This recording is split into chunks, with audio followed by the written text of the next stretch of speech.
নমস্কার। আমরা কিছু কিছু ক্ষেত্রে দেখি যে অনেক মানুষের হরস্কোপ অনুযায়ী বিভিন্ন রকম শুভ যোগ, যেমন বুধাদিত্য যোগ, ক্ষেত্র সিংহাসন যোগ, ধনলক্ষ্মী যোগ। কিন্তু কিছু কিছু সেই জাতীয় মানুষ আমাদের এসে বলেছে যে আমি তো জীবনে কোনোদিন বুঝতে পারলাম না যে আমাদের এই শুভ যোগটা কি। আমি তো সারা জীবন কষ্ট করেই কাটালাম। আমাদের কিন্তু এটা চিন্তায় ফেলেছিল, কারণ অ্যাস্ট্রোলজি একটা বিরাট বড় সায়েন্স। আমাদের রিসার্চের মাধ্যমে আমরা বিভিন্ন সময় এটার উপরে চিন্তা করে যে কনক্লুশনে এসেছি সেটা বড় আশ্চর্য, যে কোনো মানুষের বুধ আর সূর্যের যে কম্বিনেশন বুধাদিত্য, সেটা ইনঅ্যাক্টিভেট হয়ে গেছে। কিভাবে? যে জাতকটি দেখবেন তার পিতার সঙ্গে তার সম্পর্ক ভালো না, সেই জাতকটি সূর্যের আলোতে থাকতে ভালোবাসে না, সমাজে কারোর সঙ্গে মেলামেশা করে না, তার জন্য তার সূর্য কিন্তু ইনঅ্যাক্টিভেট হয়ে গেছে। ও সেই জাতকেরই হয়তো বোনের সঙ্গে সম্পর্ক ভালো না, তার বুধও ইনঅ্যাক্টিভেট হয়ে গেছে, যার জন্য এই যে শুভ যোগটা, এই যোগটা তার জীবনে আর আসলো না। তো বড় অদ্ভুত ব্যাপার। তাহলে আপনার হরস্কোপে শুভ যোগ থাকুক আর অশুভ যোগ থাকুক, আজকে আমার আলোচনার উদ্দেশ্যটা কিন্তু এটা অন্য। আপনার মনে করুন অশুভ যোগ আছে বা শুভ যোগ আছে, কোনোটাতে নিয়ে আপনি বিচলিত হবেন না। যদি কেউ বলে যে আপনার এই জায়গাটা অশুভ, এই জায়গাটা মারক, এই জায়গাটা আপনাকে শেষ করে দেবে, মেরে ফেলবে, সেই গ্রহটার এনার্জিটাকে কারেক্ট করুন। ধরে নিন যে আপনার মঙ্গল অষ্টমপতি এবং এমন কোনো স্থানে বসে আছে যার কোরিলেশন শনির সাথে আছে, রাহু বা কেতুর সাথে আছে।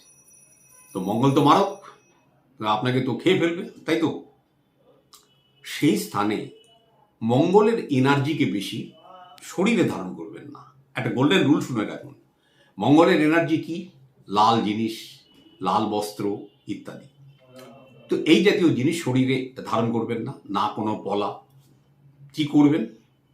মঙ্গলের যে এনার্জির কারকগুলো সেগুলোকে দান করবেন।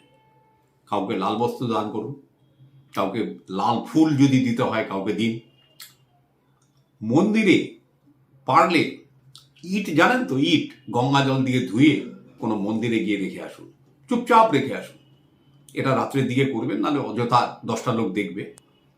যদি অষ্টম ঘরে থাকে মঙ্গল, 8টা মন্দিরে আপনাকে ইট ফেলে ফেলে আসতে হবে।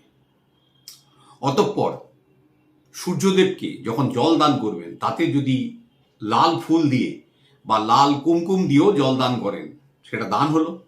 সেখানেও কিন্তু মঙ্গলের যে নেগেটিভ জিনিস সেটা থেকে আপনি দূরে থাকবেন।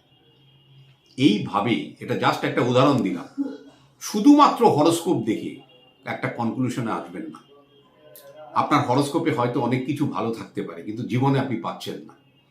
সেই যে গ্রহটার কারণ ভালো ছিল, দেখাচ্ছিল, সেই গ্রহটার প্রতিকার করতে আরম্ভ করবেন। কিভাবে? যদি প্রয়োজন হয়, জেমস্টোন তো অবশ্যই একটা দুটো, তারপরে সেই গ্রহের এনার্জির যে কারক জিনিসগুলো, সেইগুলোর দিকে একটু নজর দিতে হবে। মনে করুন বৃহস্পতি আপনার ভালো জায়গায় নেই, মারক স্থানে বসে আছে, সে তো গুরু গ্রহ। তো এই স্থানে সরাসরি পোখরাজ বিধান হয়তো নাও হতে পারে, কিন্তু যদি বৃহস্পতি আবার লগ্নপতি হয়ে থাকে, তাহলে আপনি সেই জায়গাতে কিছু কিছু ক্ষেত্রে নেওয়াও যায়।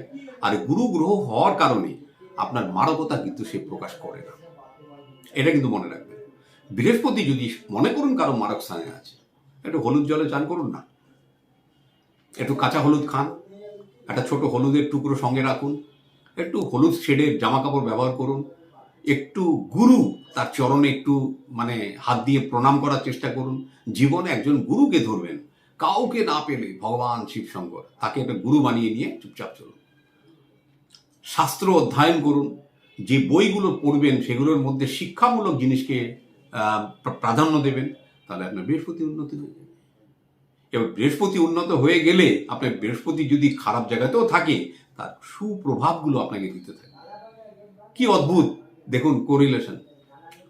কেতু, রাহু, এগুলোকে নিয়ে তো মানুষ ভীষণভাবে চিন্তিত। শনি, কেতু আর রাহু, এই 3টে গ্রহ ছাড়া আমাদের জীবন নেই।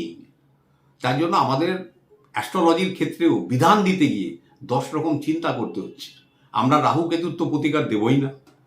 এবং শনিদেবেরও ডাইরেক্ট প্রতিকার নীলা খুব কম স্থান, যেখানে শনি লগ্নপতি বা শনির নিজস্ব হাউসে অবস্থান করছে বা শনি শুক্রের হাউসে অবস্থান করেছে, সেই ক্ষেত্রে কোনো কোনো ক্ষেত্রে আমরা নীলা রেকমেন্ড করে থাকি, কিন্তু বেশিরভাগই বিকল্প। শনিদেবের প্রতিকার করার তো বিভিন্ন উপায় আছে, জেমস্টোন সবসময় কেন? আমার বক্তব্য একটাই যে আমার রত্নই কেন ধারণ করতে হবে?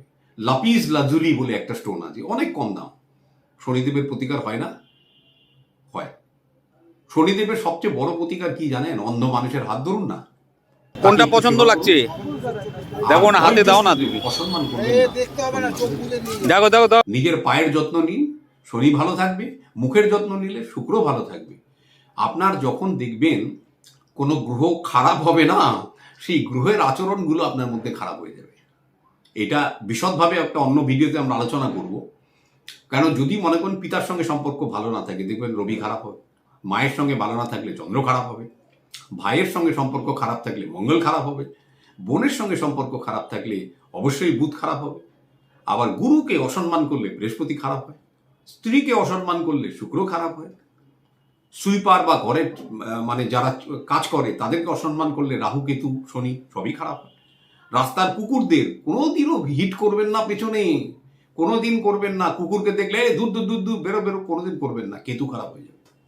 এইভাবে শুধুমাত্র হরস্কোপ সবকিছু নয়, যার জন্য আমাদের এই বিচার ব্যবস্থা এত সময় লাগে। দুজন অ্যাস্ট্রোলজার প্রথমে তার রিভিউ দেয়, তারপরে সেটা নিয়ে আবার বসে যায়।